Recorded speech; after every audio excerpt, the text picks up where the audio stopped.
Welcome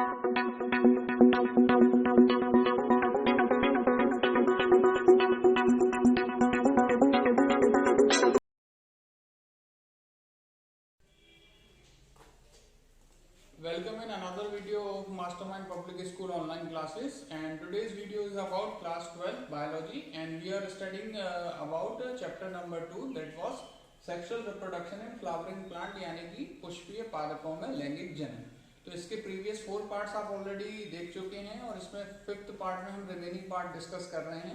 last part में हमने discuss कर लिया था डबल फर्टिलाइजेशन यानी कि द्विनिषेचन या जिसे दोहरा निषेचन भी कहते हैं। दैट मीन्स हमने डिस्कस किया था कि जो पोलन और पिस्टिल इंटरेक्शन में जब बात करी थी हमने, तो पोलन ट्यूब के थ्रू 2 नर युग्मक यानी कि 2 मेल गैमीट ट्रैवल करते हैं और एक मेल गैमीट उसमें से अंड कोशिका यानी एग सेल को फर्टिलाइज करता है और दूसरा जो न्यूक्लियस हो जाता है वो आपकी केंद्रीय कोशिका के ध्रुवीय केंद्रकों यानी पोलर न्यूक्लियाई से फ्यूज होकर के प्राइमरी एंडोस्पर्म न्यूक्लियस यानी कि प्राथमिक भ्रूणकोश केंद्रक बनाता है और जो सेंट्रल सेल है यानी कि केंद्रीय कोशिका है वो हमारी प्राथमिक भ्रूणकोश कोशिका या प्राइमरी एंडोस्पर्म सेल ये इसमें कन्वर्ट हो जाते हैं। तो आगे का जो भी प्रोसीजर है, क्योंकि यहाँ पर अपन देख सकते हैं फर्टिलाइजेशन यानी कि निषेचन कंप्लीट हो चुका है, तो इसलिए जो भी अब इवेंट्स होंगे या जो भी स्ट्रक्चर या संरचनाएं बनेगी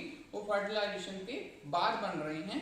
दैट्स वाई जो इवेंट्स या स्ट्रक्चर बन रहे हैं इन्हें हम यहाँ पर post fertilisation structure and events कह रहे हैं, यानी कि निषेचन के बाद में या पश्च निषेचन घटनाएं एवं संरचनाएं।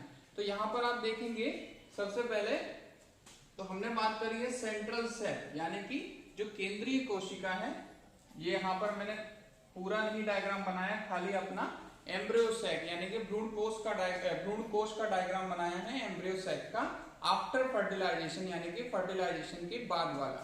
तो यहाँ पर आप देख सकते हैं जो बड़ी सेल दिख रही है आपको सेंट्रल सेल यानी कि केंद्रीय कोशिका। यहाँ पर हमने बात करी थी इसके अंदर थे 2 पोलर न्यूक्लियाई और उनसे जाकर के एक मेल गैमीट क्या होता है फ्यूज होता है और पोलर न्यूक्लियाई से जो सेल फ्यूज हो जाने के बाद वो बन जाती है प्राइमरी एंडोस्पर्म सेल यानी कि प्राथमिक भ्रूणकोश कोशिका। और यही प्राथमिक भ्रूणकोश कोशिका प्राइमरी एंडोस्पर्मिक सेल आगे डेवलप होकर के आगे विकसित होकर के क्या बनाएगी एंडोस्पर्म यानी कि भ्रूणकोश। अब ये स्ट्रक्चर या संरचना क्या होती है इसके बारे में हम आगे टॉपिक में डिस्कस करेंगे डिटेल में। सेकेंडली यहाँ पे हमने देखा था कि मेल गैमीट और एग सेल इन दोनों के फ्यूजन से कौन सा स्ट्रक्चर या संरचना बनी थी, वो थी आपकी जाइगोट यानी कि नर युग्मक और मादा युग्मक के संलयन से कौन सी संरचना बन जाती है युग्मनज। तो यहाँ पर आप देख सकते हैं ये आपका हो जाता है जाइगोट और इसके आजू बाजू दो कोशिकाएं थी उनको हमने कहा था सहायक कोशिकाएं या सिनर्जिड सेल। तो आफ्टर फर्टिलाइजेशन जो सहायक कोशिकाएं हैं या सिनर्जिड सेल है वो धीरे धीरे डीजनरेट होने लगती हैं, नष्ट होने लगती हैं। और यहाँ पर एंटीपोडल सेल ये भी 3 सेल हो जाती हैं एंटीपोडल सेल, ये भी धीरे धीरे डीजनरेट होने लगती हैं। तो रिमेनिंग पार्ट क्या रह जाता है सेंट्रल सेल यानी कि केंद्रीय कोशिका जो कि आगे चल के एंडोस्पर्म बनने वाला है और केवल युग्मनज यानी कि जाइगोट जो कि आगे जाके डेवलप होकर के किस संरचना को बनाएगा एम्ब्रियो यानी कि भ्रूण को। तो अभी जो पोस्ट फर्टिलाइजेशन स्ट्रक्चर एवं इवेंट्स जिनकी हम यहाँ बात कर रहे हैं उसमें हमें सबसे पहले यहाँ पर डिस्कस करना होगा एंडोस्पर्म के बारे में यानी कि भ्रूणकोश के बारे में। सेकेंडली हमें डिस्कस करना होगा यहाँ पर एम्ब्रियो यानी कि भ्रूण के बारे में, आवर्तबीजी यानी कि एंजियोस्पर्म की हम बात कर रहे हैं। फिर आगे जाकर के हम डिस्कस करेंगे कि जो फर्टिलाइजेशन के पहले जिसको हमने ओव्यूल यानी कि बीजांड कहा था वो आफ्टर द फर्टिलाइजेशन वो ओव्यूल जो है परिवर्तित होकर के क्या बना देता है उस प्लांट के लिए सीड बना देता है। तो कैसे ओव्यूल सीड में कन्वर्ट होता है वो देखेंगे, सीड के कुछ फीचर्स देखेंगे और लास्टली जो ओवेरी जिसके अंदर हमारा बीजांड यानी कि ओव्यूल इंट्रैप्ड है यानी कि बंद है वो ओवेरी अल्टीमेटली कन्वर्ट होकर के क्या बना देती है फ्रूट। तो यहाँ पर आपको 4 टाइप के चेंजेस यानी कि परिवर्तन दिखाई दे रहे हैं, जिसमें सबसे पहले हमने देखा प्राइमरी एंडोस्पर्मिक सेल प्राथमिक भ्रूणकोश कोशिका डेवलप यानी विकसित होकर के एंडोस्पर्म यानी भ्रूण कोश बना रही है, भ्रूण कोश एंडोस्पर्म। सेकेंडली जायगोट यानी युग्मनज विकसित होकर के यहाँ पर एम्ब्रियो यानी कि भ्रूण बनाता है। फिर ओव्यूल जो कि अंडाशय के भीतर बंद है, बीजांड परिवर्तित होकर के या डेवलप होकर के सीड यानी कि बीज बनाता है। और लास्टली ओवरी अंडाशय कन्वर्ट होकर के हमारा फ्रूट यानी कि फल को बनाता है। ये चारों जो परिवर्तन हम यहाँ देख रहे हैं यही हमारे पोस्ट फर्टिलाइजेशन स्ट्रक्चर और इवेंट्स यानी कि निषेचन पश्च संरचनाएं और घटनाओं के अंतर्गत आते हैं, जिन्हें हमें एक एक करके डिस्कस करना है। तो सबसे पहले हम डिस्कस करेंगे अबाउट एंडोस्पर्म यानी कि भ्रूण कोश।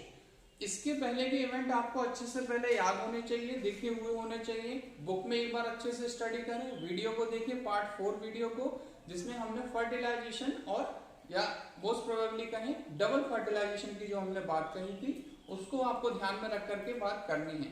तो जो structure previously after before the fertilisation और आफ्टर द फर्टिलाइजेशन, इसको अच्छे से आपको पहले पढ़ना है। आफ्टर फर्टिलाइजेशन इवेंट के बारे में हम यहाँ पर एक एक करके डिस्कस करेंगे। तो यहाँ पर बुक में डायग्राम में एक बार देखेंगे हम, जो आफ्टर फर्टिलाइजेशन क्या आपका जो ओव्यूल के इनसाइड का स्ट्रक्चर हो जाता है। तो सबसे टॉप पे आप देख सकते हैं ये यहाँ पर 2 जो हैं डीजनरेटिंग सिनर्जिड सेल हैं। फिर आफ्टर फर्टिलाइजेशन यहाँ पर आप देख सकते हैं जायगोट फॉर्म हो रहा है।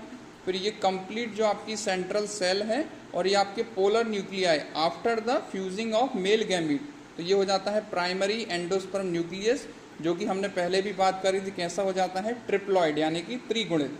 फिर ये आपकी जो सेंट्रल सेल है, अब ये प्राइमरी एंडोस्पर्म सेल यानी कि शॉर्ट में बोले तो पीईसी प्राथमिक भ्रूणपोष कोशिका बन जा रही है। ये हो जा रहा है आपका प्राथमिक भ्रूणपोष ऊतक यानी कि केंद्रक। और लास्टली यहाँ पर आप देख सकते हैं डीजनरेटिंग एंटीपोडल सेल यानी कि जो लास्ट में 3 सेल्स रहने थे ये आपके डीजनरेट हो जाते हैं, धीरे धीरे नष्ट हो जाते हैं, और जो भी न्यूट्रिशन है वो आपका प्राइमरी सेल यानी कि ये सेंट्रल सेल इसको एब्जॉर्ब कर लेता है। So let's discuss about the first structure of the post fertilisation structure, that is endosperm यानी कि भ्रूण कोश। तो जैसा हमने पहले बताया कि जो केंद्रीय कोशिका है यानी कि सेंट्रल सेल है, वही आगे जाकर के प्राइमरी एंडोस्पर्मिक सेल यानी कि प्राइमरी एंडोस्पर्मिक सेल, और इसका जो डिप्लॉइड स्टेट है ये हो जाता है त्रिगुणित यानी कि ट्रिप्लॉइड।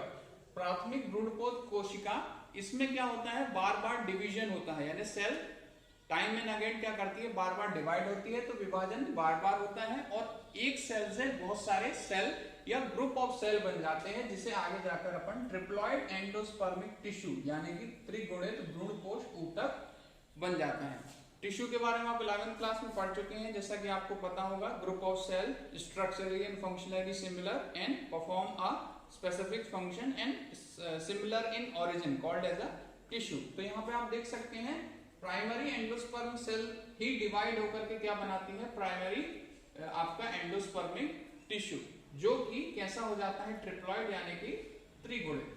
सो आगे क्या हो रहा है कि हम यहाँ देख रहे हैं कि जो डेवलपमेंट ऑफ भ्रूण कोश यानी कि एंडोस्पर्म यानी कि भ्रूण कोश का जो विकास है वो इसलिए हो रहा है ताकि आगे जाकर के भ्रूण यानी कि एम्ब्रियो का विकास हो सके। आगे हम यहाँ पर देखेंगे कि जो भ्रूण कोश, नाम से पता चल रहा है किसको पोषण देने वाला है, न्यूट्रिशन, एम्ब्रियो को यानी कि भ्रूण को। तो इसलिए भ्रूण के डेवलप होने से पहले भ्रूण कोश यानी कि एंडोस्पर्म का बनना जरूरी है। तो आप ये कह सकते हैं कि भ्रूण कोश का विकास भ्रूण के विकास के लिए जरूरी है, क्योंकि आगे जाकर के जो न्यूट्रिशन या पोषण भ्रूण यानी एम्ब्रियो को मिलने वाला है वो किसके द्वारा दिया जाएगा, भ्रूण कोश यानी कि एंडोस्पर्म के द्वारा दिया जाएगा, प्रोवाइड होगा। तो यहाँ पे हमने देखा कि जो सेंट्रल सेल थी वो कहाँ, किस सेल में कन्वर्ट हो गई, प्राइमरी एंडोस्पर्म सेल यानी प्राथमिक भ्रूण कोश कोशिकाओं में, जो आगे बार बार डिवाइड होकर के क्या बनाती है, एंडोस्पर्मिक टिश्यू। नाउ इस एंडोस्पर्मिक टिश्यू की जो सेल्स होती हैं वो नॉर्मल सेल से किस तरह डिफरेंट है या अलग है कि इन सेल में क्या होता है, filled with reserve food and nutrient, यानी कि बहुत अधिक मात्रा में, लार्ज अमाउंट में इनमें सेल के साइटोप्लाज्म में स्टोर किया हुआ फूड मटेरियल, या तो वो लिपिड के फॉर्म में होगा या फिर कार्बोहाइड्रेट के फॉर्म में, और साथ में कुछ न्यूट्रिएंट जो आगे डेवलपमेंट ऑफ एम्ब्रियो में काम आएंगे के लिए जरूरी है। तो यहाँ पर कोशिका जो ऊतक की है उनमें संरक्षित क्या हो जाता है, खाद्य पदार्थ है, पोषण है, जो आगे किसके विकास में काम आने वाला है, विकसित होते हुए भ्रूण यानी एम्ब्रियो के लिए, तो used for the developing of embryo. Now अब बात करते हैं न्यूक्लियस यानी केंद्रक की। ये हमने देखा है जो आपकी सेंट्रल सेल यानी कि केंद्रीय कोशिका थी, उसमें जो टोटल जो न्यूक्लियस अपन ने बोले थे 3 फ्यूज हो जा रहे थे। तो जो न्यूक्लियस था वो कैसा था, हमने बात करी ट्रिप्लॉइड, जिसको हमने क्या कहा था, बाद में जब वो विकसित हो रहा है तो प्राइमरी एंडोस्पर्म न्यूक्लियस। अब इस सेल में जो हम बोल रहे हैं कि एक सेल से बहुत सारे सेल यानी कि टिश्यू बन जा रहे हैं, तो वो डेवलपमेंट या डिवाइडेशन किस टाइप का होता है कि प्राइमरी जो आपकी एंडोस्पर्म सेल है और यहाँ पर जो हो जा रहा है आपका प्राइमरी एंडोस्पर्मिक न्यूक्लियस, तो इसमें क्या होता है, सेल डिवीजन किस टाइप से होता है, सेल तो पहले एक अकेली ही रहती है और पहले उसमें क्या होते हैं, न्यूक्लियस बार बार डिवाइड होकर के, तो सक्सेसिव न्यूक्लियर डिवीजन यानी कि उत्तरोत्तर केंद्रकीय विभाजन के द्वारा एक सेल के अंदर बहुत सारे न्यूक्लियस आ जाते हैं, यानी कि one cell is having multiple nucleus, यानी कि एक कोशिका में बहुत सारे केंद्रक एक साथ आ जाते हैं। तो इस तरह के जो डिवीजन को हम क्या बोल देते हैं, फ्री न्यूक्लियर डिवीजन यानी कि मुक्त केंद्रकीय विभाजन, जिसके द्वारा हम देख सकते हैं कि यहाँ पर फ्री न्यूक्लियर एंडोस्पर्म यानी कि जो संरचना या स्ट्रक्चर बन जा रही है उसे हम क्या कह रहे हैं, मुक्त केंद्रकीय भ्रूणकोश बन जा रहा है। और आगे जाकर के क्या होता है, इन केंद्रकों के आसपास फिर धीरे धीरे क्या बनने लगते हैं, साइटोप्लाज्म इकट्ठा होने लगता है और ये कोशिकाओं के रूप में बनने लगते हैं। तो यहाँ से ये मुक्त केंद्रकीय कोशिकाओं से अब बहुकोशिकीय अवस्था यानी कि टिश्यू के रूप में बनने लगता है, जिसे हम क्या बोल देते हैं, सेल्यूलर एंडोस्पर्म यानी कि कोशिकीय भ्रूणकोश। तो भ्रूणकोश के प्रकार की बात करें, 2 टाइप्स का हो जा रहा है। एक हो जा रहा है आपका न्यूक्लियर एंडोस्पर्म यानी कि केंद्रकीय भ्रूणकोश, और दूसरा हो जा रहा है आपका सेल्यूलर एंडोस्पर्म यानी कि कोशिकीय भ्रूणकोश। तो दोनों ही एक अवस्थाएं हैं किसकी, एंडोस्पर्म की। पहले आपकी केंद्रकीय भ्रूणकोश बनता है यानी कि न्यूक्लियर एंडोस्पर्म फॉर्म होता है, और वही आगे डेवलप होकर के सेल्यूलर एंडोस्पर्म यानी कि कोशिकीय भ्रूणकोश बन जाता है।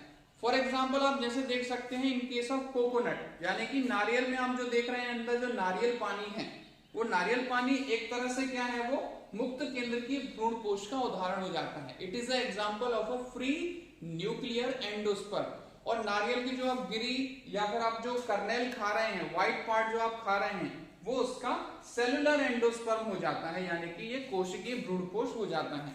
तो नारियल का पानी आपका केंद्रकीय भ्रूणकोश है और उसकी जो गिरी है ये कोशिकीय भ्रूणकोश है, यानी कि the water of the coconut is a nuclear endosperm and the kernel of the coconut is as a cellular endosperm. तो ये हमने देखा था complete development of endosperm after the post fertilisation बोल दीजिए या निषेचन के पश्चात बोल दीजिए। तो इस तरह से एक केंद्रकीय कोशिका से पहले प्राथमिक भ्रूणकोश कोशिका बनी, उस कोशिका में मुक्त केंद्रकीय विभाजन हुआ जिससे आपका मुक्त केंद्रकीय भ्रूणकोश यानी कि एंडोस्पर्म बना, और वही आगे जाकर के सेल्यूलर एंडोस्पर्म यानी कि कोशिकीय एंडोस्पर्म बन जाती है, जो कि उन कोशिकाओं या सेल में क्या रहता है, हम कह रहे हैं संचित भोज्य पदार्थ है, स्टोर्ड फूड मटेरियल है, जो कि डेवलप होने वाले या डेवलप हो रहे भ्रूण यानी एम्ब्रियो को न्यूट्रिशन प्रोवाइड करने का फंक्शन करेगा। नाउ इसके आगे हम देखेंगे डेवलपमेंट और स्ट्रक्चर ऑफ एम्ब्रियो यानी कि भ्रूण।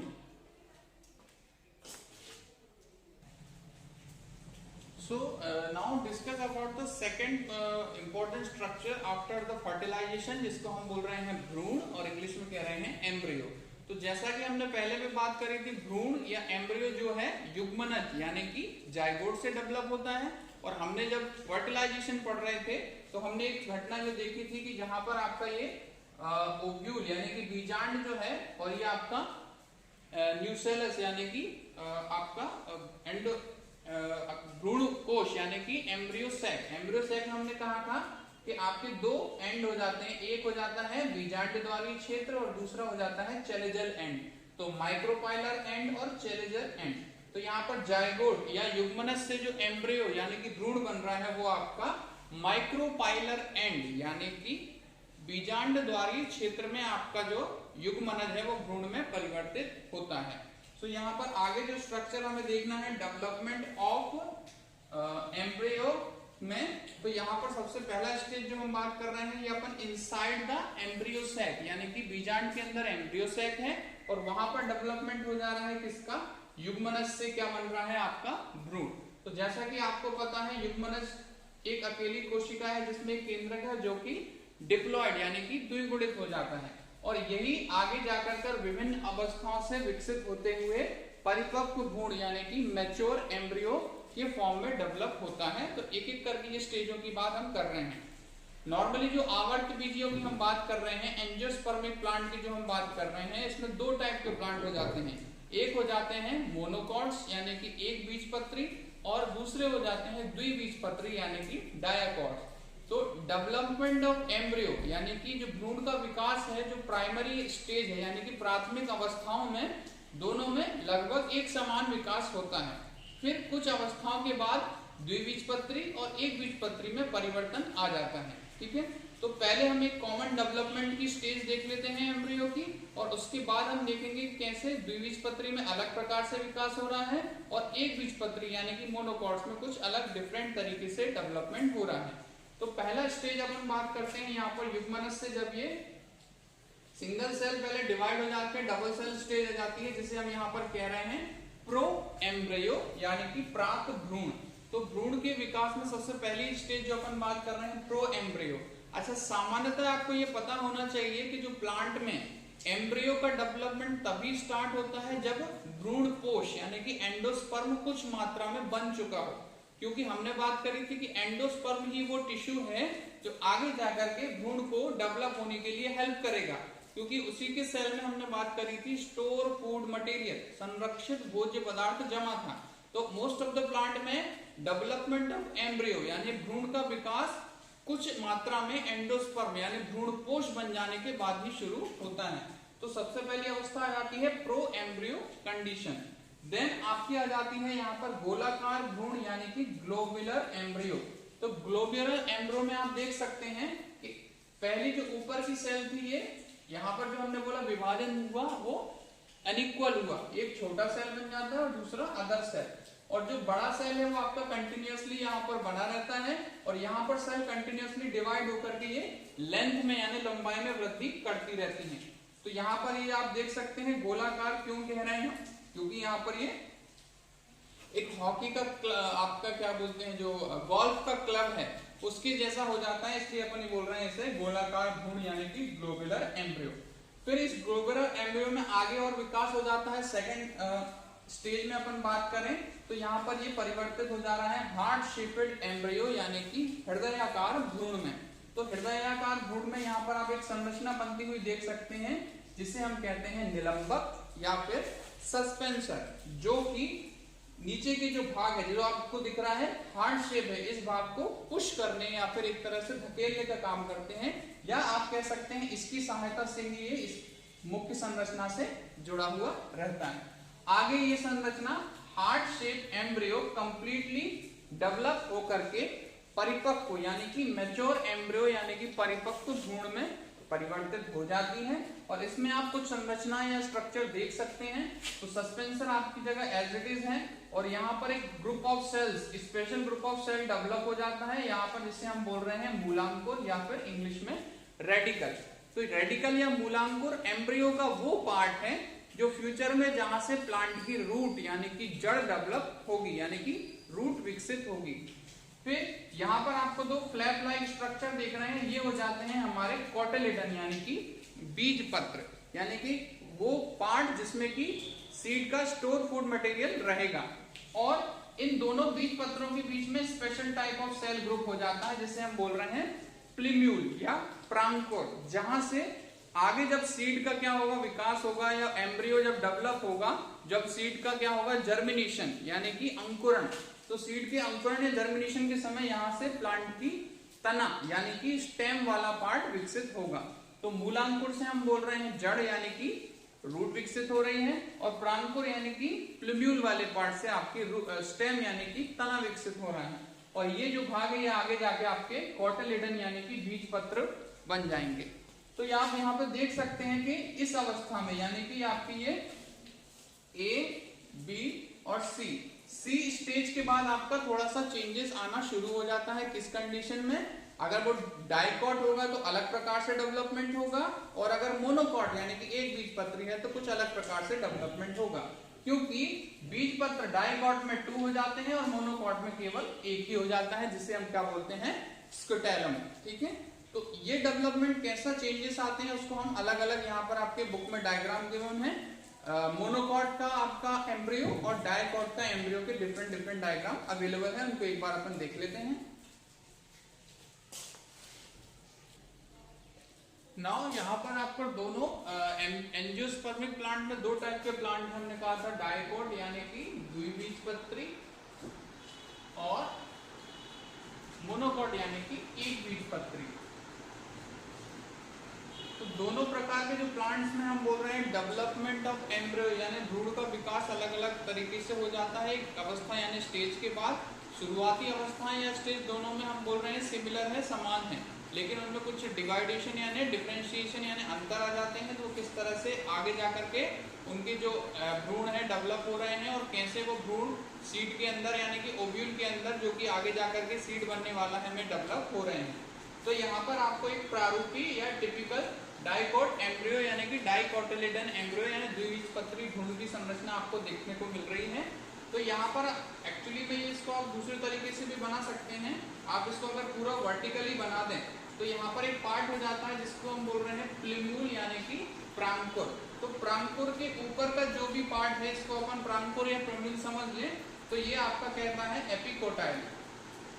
ये वाला पार्ट क्या कहला जाता है? एपिकोटाइल।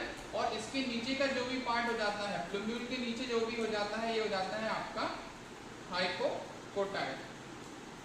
तो यहाँ पर बीच में अपन बात कर सकते हैं, ये हो जाता है आपका एम्ब्रियोनल एक्सिस। तो एम्ब्रियोनल एक्सिस के ऊपर वाला पार्ट हो जाता है एपिकोटाइल, जो कि बीजपत्र यहाँ पर मौजूद होते हैं, और प्लूम्यूल यानी प्रांकुर की जो नीचे वाला जो पार्ट हो जाता है ये कहलाता है हाइपोकोटाइल। तो यहाँ पर आप कह सकते हैं एपिकोटाइल वाले पार्ट में क्या मौजूद है? आपके बीजपत्र मौजूद हैं, और हाइपोकोटाइल वाले पार्ट में आपके मूलांकुर और मूल गोप यानी कि वो पार्ट जहां से फ्यूचर में जड़ डेवलप होगी वो आपके हाइपोकोटाइल रीजन में होता है, और वो पार्ट जहां से आपका स्टेम यानी कि प्ररोह कह लीजिए या तना कह लीजिए डेवलप होगा वो आपका एपिकोटाइल पार्ट में मौजूद होता है, प्रेजेंट होता है। तो यहाँ पे जो हम कह रहे हैं कि बीज पत्रों के ऊपर जो कि भ्रूण अक्ष के ऊपर वाला पार्ट है उसे हमने कहा है एपिकोटाइल या हिंदी में कहेंगे बीज पत्रोपरिक, और यहाँ पर बीज पत्र के नीचे या प्लूम्यूल के नीचे वाला जो भी पार्ट है ये हो जाता है आपका हाइपोकोटाइल यानी कि बीज पत्राधार। चूंकि this is embryo of dicotyledon, तो यहाँ पे आप देख सकते हैं कोटिलेडन कितने हो जाते हैं 1 और 2, इसलिए इसका नाम यहाँ पर क्या पड़ गया है डायाकॉट द्विबीजपत्री। तो यहाँ पर कोटिलेडन से मतलब हो जाता है बीज पत्र। तो ये आगे जब डेवलप होकर के बीज पत्र बनेंगे। प्लूम्यूल वाले पार्ट से फ्यूचर में आपका तना यानी स्टेम बनेगा, फिर रेडिकल वाले पार्ट से आपका जड़ बनेगा, और लास्टली अपन यहाँ पर जो है रेडिकल वाला पार्ट आपके रूट कैप यानी मूल गोप से कवर्ड होता है। तो यहाँ पर हमने देखा डाइकोट एम्ब्रियो यानी द्विबीजपत्री भ्रूण के बारे में। नाउ किस तरह से ये अब एक बीजपत्री भ्रूण यानी कि मोनोकॉट एम्ब्रियो में कैसे डिफरेंस है तो अपन डायग्राम में देख सकते हैं। कुछ अलग स्ट्रक्चर या संरचनाएं हैं। तो यहाँ पर आप जो देख रहे हैं ये आपका एक बीजपत्री प्रारूपी एक बीजपत्री टिपिकल मोनोकोटिलेडन एम्ब्रियो का स्ट्रक्चर है, जो कि वो डेवलप कैसे हो रहे हैं। तो यहाँ पे आप देख सकते हैं यहाँ पर जिसे हमने क्या कहा था बीजपत्र, वो संरचना यहाँ पर जाकर के बन जाती है स्केटलम या फिर प्रशल। तो यहाँ पर जिसे हम कोटिलेडन बोल रहे थे उसे यहाँ पर हम बोल देते हैं स्कूटेलम या प्रशल हो जाता है। फिर जिसे हम यहाँ पर प्लूम्यूल बोल रहे थे या प्रांकुर बोल रहे थे वो यहाँ पर आपका हो जाता है कोलियोप्टाइल यानी कि प्रांकुर चोल। फिर इसी के यहाँ पर आपका एक और अनदर एक्स्ट्रा स्ट्रक्चर हो जाता है, अतिरिक्त स्ट्रक्चर है जिसे हम बोल रहे हैं शूट अपेक्स या प्ररोह शीर्ष, जहां से आपका प्ररोह यानी कि प्लूम्यूल वाला पार्ट जो हमने यहाँ देखा था वो यहाँ पर आपका प्ररोष शील के रूप में है, और ये एक तरह से प्रांकुल यानी कि कॉलियोप्टाइल से क्या है, संरक्षित है, कवर्ड है। फिर यहाँ पर एक अतिरिक्त संरचना है जिसे हम कह रहे हैं एपीब्लास्ट यानी कि अधिरोधक हो जाता है। फिर रेडिकल यानी कि मूलांक और एज इट इज है, जैसे कि यहाँ पर रेडिकल था, जहां से हम बोल रहे थे फ्यूचर में जड़ विकसित होगी, तो यहाँ पर सारे रेडिकल सेम हो जाता है, ये रेडिकल एरिया हो जाता है जो कि अल्टीमेटली रूट कैप से कवर्ड है। और यहाँ पर एक अतिरिक्त संरचना यानी एक्स्ट्रा स्ट्रक्चर हो जाता है जिसे अपन कह रहे हैं मूलांकुर चोल यानी कि कॉलियोट्राइया। तो ये आपका मोनोकॉट यानी कि एक बीजपत्री भ्रूण की संरचना किस तरह से द्विबीजपत्री भ्रूण से अलग हो जाती है। और आप देख सकते हैं कि जो एक बीजपत्री भ्रूण है थोड़ा सा कॉम्प्लिकेटेड है और ज्यादा डेवलप्ड है, क्योंकि जो आपके एक बीजपत्री प्लांट हैं, मोनोकॉट प्लांट है, वो सबसे ज्यादा वेल डेवलप्ड प्लांट की कैटेगरी में आ जाते हैं।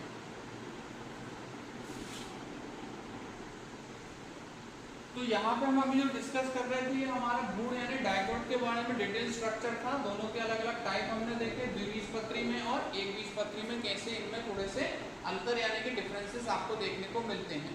आगे हम ये देखेंगे, दो और टॉपिक रह जाते हैं स्ट्रक्चर के। एक तो हमने बात करी थी कि ओव्यूल यानी कि जो बीजांड है वो बीज यानी सीड में कन्वर्ट होता है, और दूसरा स्ट्रक्चर जो था हमने बात करी थी अंडाशय यानी कि ओवरी जो है आपका फल में परिवर्तित होता है। तो ये दोनों परिवर्तन हम आगे के इस चैप्टर के पार्ट वीडियो में देखेंगे। और इसमें दो और टॉपिक आपके बुक में गिवन है, एक हो जाता है पॉलीएम्ब्रियोनी यानी कि बहुभ्रूणता, और एक हो जाता है एपोमिक्सिस यानी कि असंग जनन। तो ये दो टॉपिक और साथ में हमारा बीज यानी कि ओव्यूल से सीड बनना और अंडाशय से फ्रूट बनना, ये दो टोटल 4 टॉपिक आपके हम पार्ट नंबर 6 में आपके इस चैप्टर में डिस्कस करेंगे। Thank you.